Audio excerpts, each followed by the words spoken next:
So ito po mga guys no, para po ito sa mga baguhan po nating mga nagko-content, baguhan po dito sa mundo ni Facebook.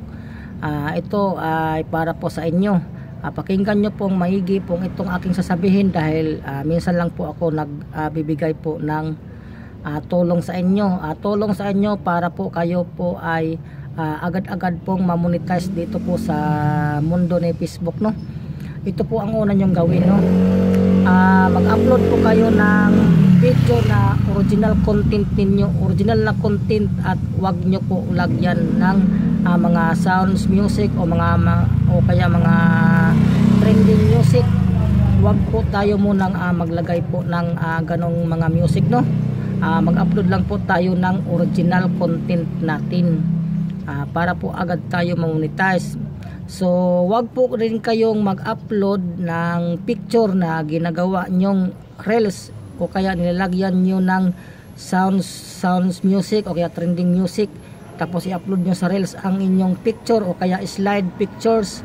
Wag nyo pong i-upload yan sa reels dahil sapagkat bawal na bawal po yan kay Facebook.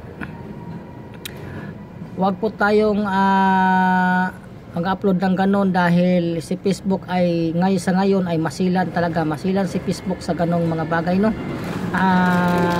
At saka yung mga music na mga gusto ninyong ilagay sa inyong video, wag po tayo talagang maglagay po na talaga ng music dahil baka mamaya ito pong in-upload po ninyong video na nilagyan po niyo ng sounds, baka mamaya ay may dala po itong copyright. Ayan. Wag po kayong maglagay po muna ng music no. So yan nga po, pag kayo po ay nag-upload po ng video, no, pwede naman po siya 3 or 5 seconds. Ayan, pwede po siya mag-upload sa reels. Kung gusto niyo naman po mag-upload sa long form video, pwede rin yun, para po yun ay lumabas po yung ads. Doon po yun lumalabas po yung ads, yung long form video. Basta wag lang po natin lagyan natin ng mga trending music o kaya mga sounds music no. Wag po natin itong lagyan ng ating mga video. Original content lang po. So mayroon pa akong nakalimutan no na ibabahagi po sa inyo. Wag po kayong mag-comment o kaya mag-text sa inyong caption kapag ito ay nakalagay na comment na photo. Wag po kayong maglagay ng comment na photo kasi agad-agad po kayong ma-restricted ang inyong account.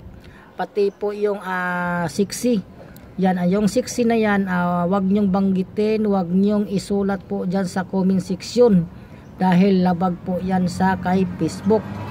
At saka yung itong salitang ito ang salitang ito, at wag nyo pong ilagay po sa comment section o kaya sa caption ninyo, wag po ninyong ilagay sapagkat ito po ay bawal na bawal yan kay Facebook.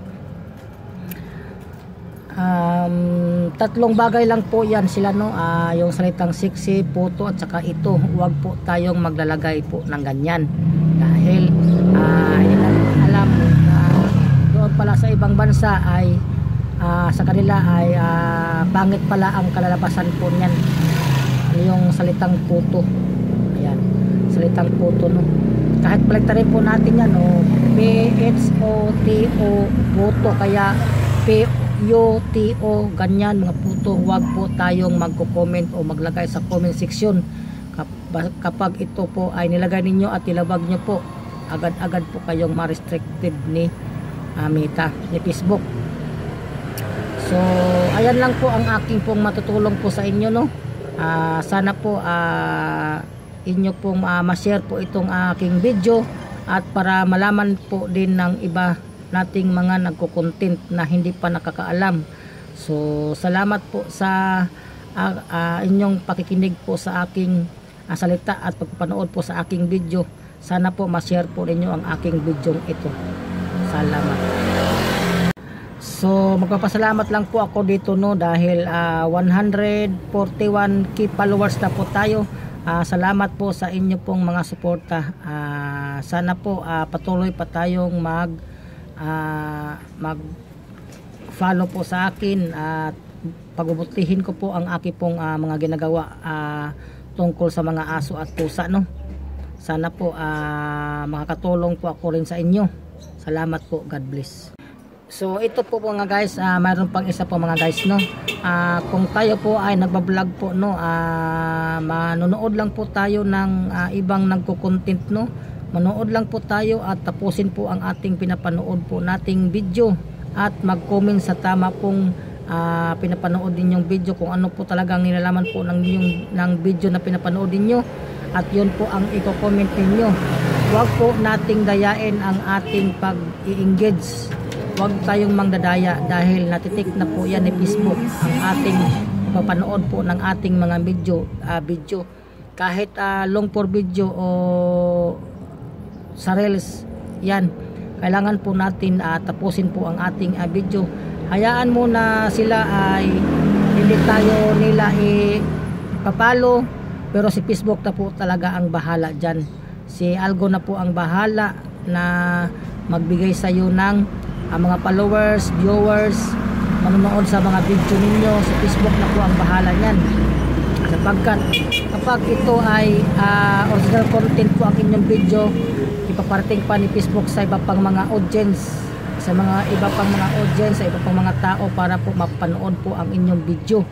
At basta kapag talaga kayo ay mag-i-engage, no, talagang panoorin nyo ng buo or tapusin nyo ang video na inyong pinapanood at mag-comment po sa tama pong pag-comment. Yun lang po ang aking pong ipaparating po sa inyo. Sana makatulong po itong aking video. Sana po i-share po ninyo ang aking video para malaman po ng iba pa nating mga nagko-content na mga baguhan. So hanggang dito lang po ang ating video po. Salamat. Bye.